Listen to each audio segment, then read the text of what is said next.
Queridas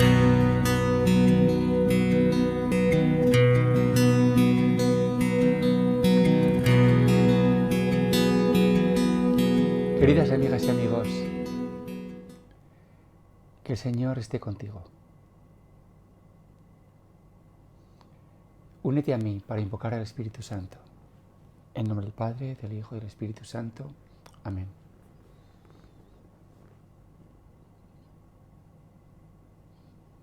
Espíritu Santo de Dios,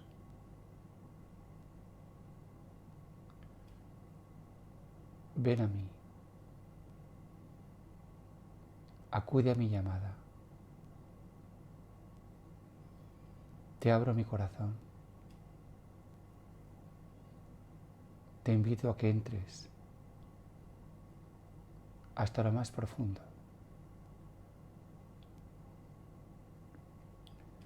Hasta lo oculto, lo escondido.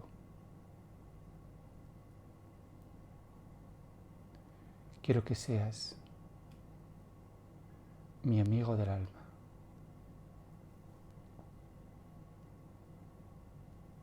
Quiero compartirlo todo contigo. En ti confío. A ti acudo. A tu abrazo me entrego. Ven, Espíritu Santo de Dios. Amén.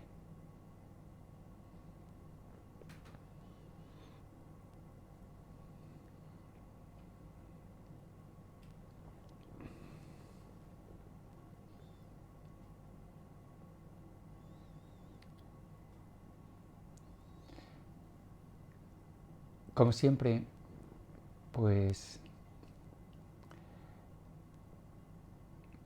el Evangelio de hoy, o como casi siempre, tiene una fuerza grande. Y creo que va a dar más que de sí para el tiempo que voy a utilizar para compartir contigo. Estamos leyendo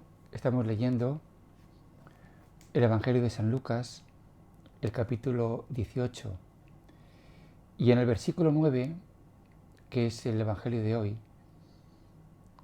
Jesús dice, mejor dicho, San Lucas habla que dijo también a algunos que se tenían por justos y despreciaban a los demás esta parábola, y es la parábola del fariseo y del publicano. El fariseo que oraba de pie y en su interior daba gracias a Dios por ser justo, por ser bueno, por no ser como los demás hombres, y relataba todas sus acciones, sus observancias, sus ayunos, sus limosnas. Y como sabéis, pues al fondo estaba el publicano, pues que no se atrevía siquiera a alzar los ojos al cielo. Y Jesús concluye diciendo que es el publicano el que va a ser justificado y no el fariseo. Nosotros ya conocemos, pero que muy bien, esta parábola, la hemos escuchado cientos de veces. Y ya no nos impresiona. Pero creedme, la primera vez que Jesús la proclamó, tuvo que impresionar muchísimo. Y no sé cómo realmente sonaría en los oídos de aquellos que le escucharon, ¿no? Pero como con sorpresa, incluso con una reacción de extrañeza fuerte, ¿no? Incluso de disgusto. Pero bueno, ¿y esto qué es? ¿A qué viene esto? ¿Cómo se puede admitir lo que estás diciendo? Porque las palabras de Jesús en esta parábola, pues lo que hace es dar completamente la vuelta a todo un sistema de valores social y religioso. Como sabemos, el fariseo representa la persona buena, justa, cumplidora, religiosa, piadosa, temerosa de Dios. Estos fariseos, como sabemos, eran respetados, reverenciados, admirados, queridos por el resto de la gente. Por otra parte, el publicano, el recaudador de impuestos, era un pecador público. ¿Por qué? Porque era un miserable, era un colaboracionista. Se aprovechaba de su posición de recaudador de impuestos para cargar más, para tasar más, para exigir más dinero a la gente, para exprimirles. A Roma únicamente le importaba que les entregase cierta cantidad de dinero y luego tú apáñetelas como puedas. Y ellos lo que hacían era exigir más y se quedaban con la diferencia. Eran odiados, eran miserables, eran pecadores públicos. Bueno, pues imaginaros que al final nos dice Jesús que uno está justificado y que el otro no. Esto, como digo, pues a nosotros, después de tantos años, y como no tenemos que vivir el drama de, en concreto, el fariseo y el publicano, pues se nos queda como una historia bonita o curiosa, pero nada más, ¿no? Pero vamos a hacer un esfuerzo, insisto, ¿no?, en ponernos en la mentalidad de aquella gente y tratar de entender. Nos hacemos una pregunta. ¿Es Jesús un revolucionario? Sabemos muy bien que las revoluciones lo que hacen es dar la vuelta a las cosas. Los que están arriba van abajo y los que están abajo arriba. Un cambio de valores. Cambio también en la posición social. Revolución significa cambio, pero además agresivo. No es progresivo. Esto es una revolución. ¿Es Jesús un revolucionario? ¿Es el sistema de valores de Jesús revolucionario? Muchos han dicho que sí, alegremente. Jesús es el gran revolucionario, ¿no? Y en esta charla me gustaría, pues no sé, tratar de manifestar mi propia posición. Y lo que ya nos anuncio es que no son las cosas tan sencillas. No son las cosas tan fáciles. Por supuesto que Jesús es un revolucionario, pero no al modo normal, como nosotros lo entendemos, ¿no? No se trata de subvertir, de cambiar el sistema de valores. Es decir, que tú y yo, lo aceptemos o no, pues valoramos, juzgamos, hacemos apreciaciones. Lo mismo que en tiempo de Jesús. Y la gente evidentemente valoraba pues que el fariseo era bueno. ¿Por qué? Pues porque cumplía la ley. Porque se mantenía dentro de la observancia religiosa. Etcétera, etcétera. Lo que he dicho antes. Y que el publicano pues era malo. ¿Por qué? Porque era un ladrón. Entonces, esta serie de evaluaciones para entonces eran muy claras y muy sencillas. Y nosotros, en el siglo XXI, también las hacemos. El otro día, una amiga mía me contó una anécdota. No una anécdota, sino una experiencia suya, muy interesante, que todo el mundo la vais a entender perfectamente. Ella tiene un hijo de 14 años y ya es la segunda vez que le ha pillado bebiendo alcohol. Y siempre es por la influencia de otro chico mayor que él, que es, pues en ese sentido, pues demasiado atrevido. Entonces, pues mi amiga ha llamado a su hijo y le ha dicho, mira, esto que estás haciendo es muy peligroso. Alcohol, primero cerveza, luego después vas bebiendo cosas más fuertes. Luego después está el mundo de la droga, que se empieza también por poco. No quiero que te metas en esto, sobre todo con lo joven que eres. No estás preparado ni mucho menos. Y por tanto, te prohíbo total, radical y absolutamente que tengas ningún contacto con este chico, porque es una muy mala influencia para ti. Fijaros, esta es la evaluación de una madre muy sensata, muy, si queréis, incluso compasiva, porque lo es, muy compasiva, pero que necesita proteger a su hijo. Y entonces donde ella ve que hay un peligro, ella no duda en decir, este chico es malo, no te conviene, no debes tratar con él. Algo parecido a lo que entonces se decía que los publicanos son gente mala y que una persona decente no debe tratar con ellos, ¿no? Y esto que hizo mi amiga aquí en Hong Kong y en todos los lugares del mundo, pues los padres que se preocupan por la educación de sus hijos se cuidan mucho de dónde llevan a sus hijos a la escuela. Y se tratan de informar, ¿no? De si la escuela a la que van a llevar sus hijos, pues, en fin, que hay buen ambiente, que los niños que van allí o que los estudiantes que van allí, pues se comportan bien, etcétera, etcétera, etcétera.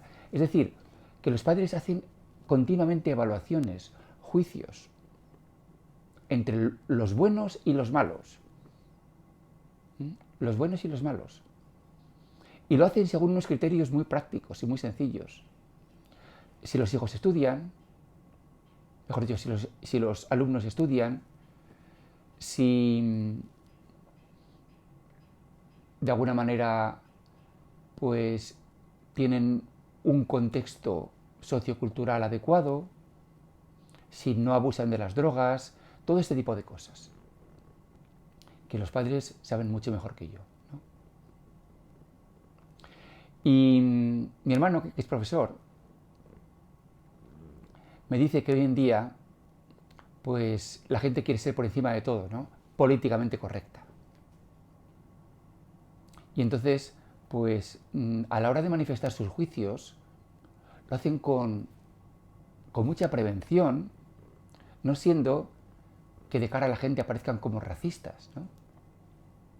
Entonces dicen que no se puede discriminar, que no se puede decir que tal colectivo es bueno o malo, por ejemplo los gitanos, los musulmanes, y que todos son igual, todos son válidos y que no se debe, nadie se debe pronunciar como diciendo que tal colectivo es peligroso o malo. Entonces, mi hermano dice, bueno, muy bien, me parece muy bien, tú dices que no somos racistas, pero si tú tienes un hijo, ¿tú le llevarías a un instituto donde la mayoría son gitanos? ¿Tú le llevarías allí? ¿Le llevarías a un instituto donde la mayoría son musulmanes? En Estados Unidos yo creo que es uno de los extremos, ¿no? Donde la gente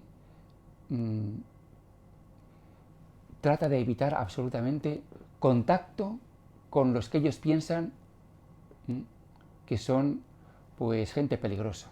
Por eso pues se diferencian clarísimamente, ¿no? Los barrios buenos y los barrios malos. Los barrios malos con delincuencia, droga, un nivel sociocultural bajo, etcétera, etcétera, etcétera. Quiero decir con esto que en este mundo en que vivimos, mi querida amiga, mi querido amigo, en este mundo que vive bajo el pecado, pues no podemos evitar hacer juicios. Yo esto he hablado ya también alguna vez de ello, ¿no? No podemos evitar hacer juicios. Y lo que voy a decir es chocante, ¿eh? Que para estos juicios que tenemos que hacer en nuestro mundo pecador, el Evangelio no nos sirve. No nos sirve. La parábola de hoy no nos sirve. Es decir, una subversión de valores, un cambio de valores, en el cual el que es bueno resulta que es malo y el que es malo resulta que es bueno, eso no nos sirve para la vida ordinaria en la que tenemos que vivir. Y tú mañana, cuando vais a trabajar o cuando te relaciones con la gente, vas a estar haciendo juicios continuamente. Y yo también. Y básicamente los juicios son de 3 categorías, ¿no? Las personas pueden ser buenas, es decir, no me van a hacer sufrir, me van a apoyar, van a ser amistosas conmigo, el trato es agradable. Estas personas las vamos a etiquetar con un más de positivo, van a ser personas positivas. O bien pueden ser neutras, ¿no? Ni fu ni fa. Esta persona pues ni me va a agradar ni me va a desagradar. Indiferente, que también las hay muchas, ¿no? Es un juicio, indiferente. O también podemos juzgar a una persona como negativa, es decir, como peligrosa. Peligrosa porque me puede hacer daño, porque me puede atacar, porque me puede hacer sufrir, porque ya me ha hecho sufrir en el pasado. Recuerdo el caso de un señor amigo mío aquí en Hong Kong, que en un momento dado de su vida, pues sus hermanos, pues se sintió profundamente traicionado por ellos, defraudado por los hermanos. Bueno, pues automáticamente ya les valoró como negativos, como muy peligrosos. Peligrosos. O sea, fijaros, estamos haciendo continuamente juicios, no en función del Evangelio, no en función de la compasión, ni del amor de Dios, ni de nada trascendental, ni de la caridad. No, para nada. Porque no nos sirve. Hacemos juicios básicamente en función de si estas personas me van a hacer daño, si me van a hacer sufrir, si me han hecho sufrir, o bien si van a ser beneficiosas para mí, si me van a apoyar, si van a ser amistosas, etcétera, etcétera. Estas son las evaluaciones que hacemos. Y que no podemos evitarlo. No lo podemos evitar. Entonces, como digo, categorizamos a la gente de una manera muy clara. Positivas, neutras y negativas. Simplificando. Buenos y malos. Simplificando. ¿Quiénes son los buenos? Bueno, pues los que me afirman, con los que me siento a gusto, los que hacen que la vida pues sea agradable, ¿no? Los que... El otro día me hablaba una chica de que tiene una serie de personas que la afirman, la validan emocionalmente. Y claro, estas personas que me validan, que me afirman, que me hacen sentir bien. ¿Y quiénes son los malos? Pues chico, aquellas personas que me hacen sufrir. Y las evito. Y diréis, bueno, ¿y el Evangelio qué tiene que ver con todo esto? Pues te lo voy a decir, lo que tiene que ver el Evangelio. Como yo te decía antes,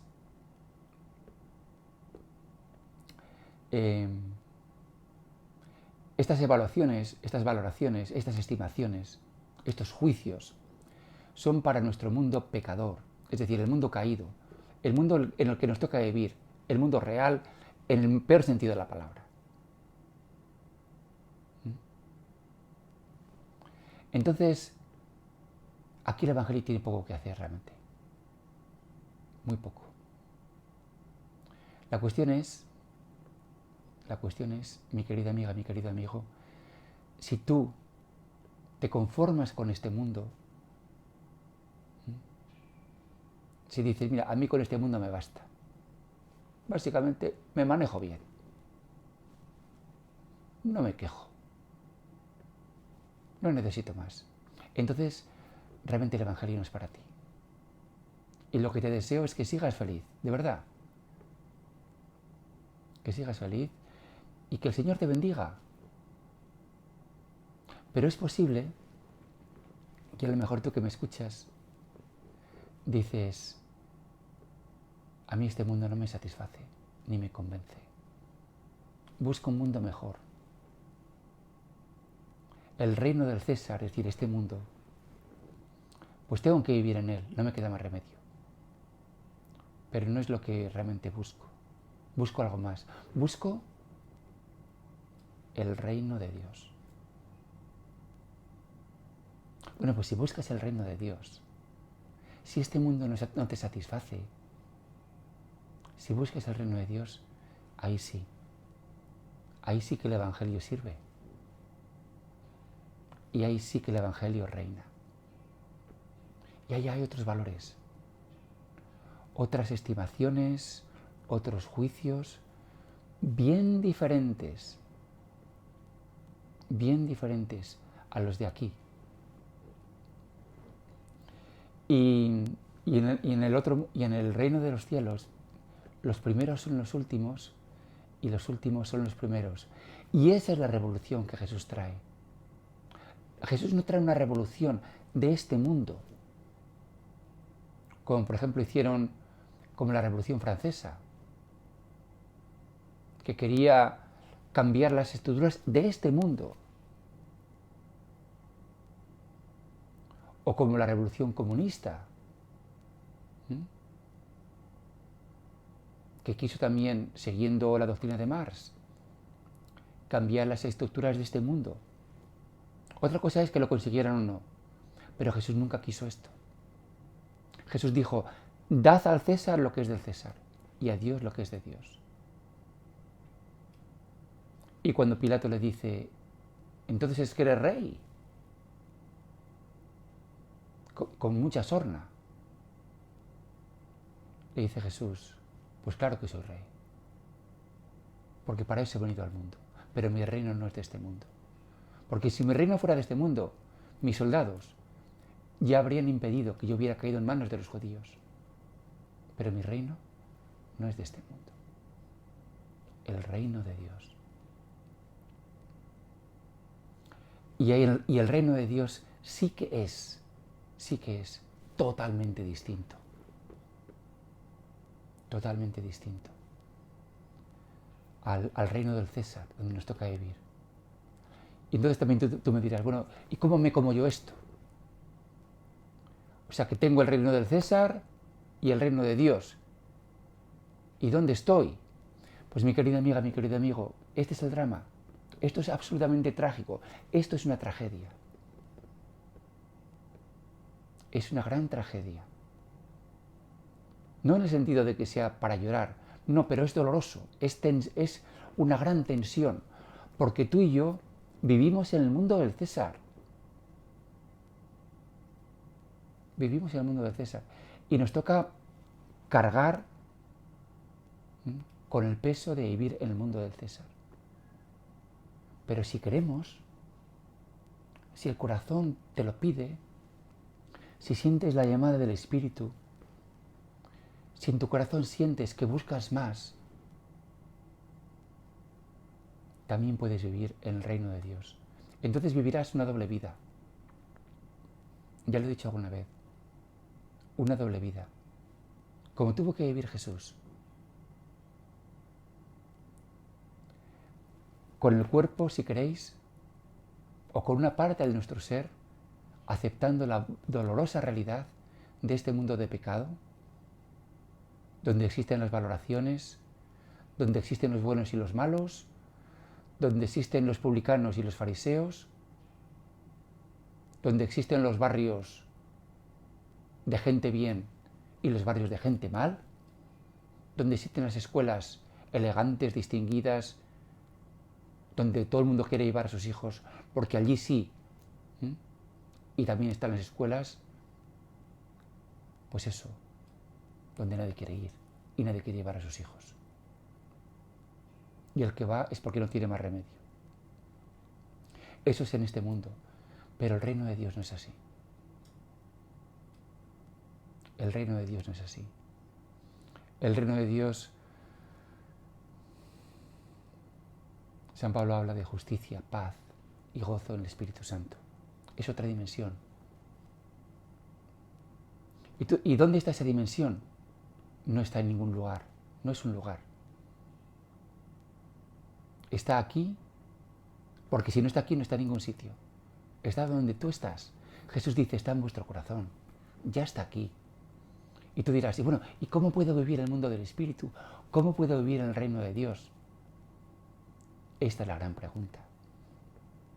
Y esta es la hermosa pregunta que espero que tú hagas.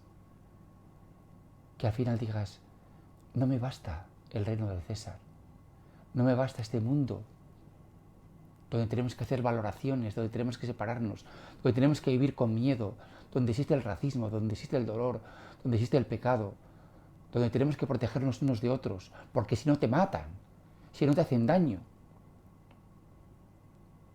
No, yo quiero otro mundo. Yo quiero el mundo del Espíritu. Pues ojalá, mi querida amiga y mi querido amigo, en tu corazón brote este deseo. Quiero otro mundo. Recordaréis que en una ocasión Jesús se puso a hablar con una mujer samaritana que iba al pozo a por agua, agua ordinaria, el agua de todos los días. Todos los días tienen que ir al pozo a por agua, para cocinar, para lavar, para beber. Es el mundo ordinario, el mundo en el que tú y yo estamos, pues eso, obligados a vivir. Pero Jesús se acerca a ella y con inmenso cariño le dice, dame de beber, para iniciar una conversación. Y luego le dice, si conocieras el don de Dios, si conocieras quién es el que habla contigo, quién es el que te pide de beber, Él te daría agua viva. Agua viva. Entonces la mujer se pone muy interesante. La mujer empieza a preguntar, dice, bueno, ¿y ese agua viva cómo es? Dámela, porque así no tengo que venir aquí todos los días a por el agua. Y se ponen a hablar. Es decir, Jesús no nos quiere dar agua de la ordinaria, agua de la del pozo. Nos quiere dar otro agua. Si conocieras el don de Dios, si conocieras el Espíritu. Jesús también dice, no os preocupéis por qué tenéis que comer y beber o qué tenéis que vestir. Buscad el reino de Dios y su justicia. El reino de Dios, el reino de los cielos. Ese es el mundo donde los valores ciertamente se cambian. Y en ese mundo, como dice Jesús, los primeros son los últimos y los últimos son los primeros. Y los pobres son bienaventurados. Y los que lloran son consolados. Y los mansos, los tranquilos, los sosegados, poseen la tierra. Y los que son limpios de corazón pueden ver a Dios. ¡Qué mundo más maravilloso! El reino de Dios, el reino del Espíritu. Amén. Aleluya. Que el Señor te bendiga.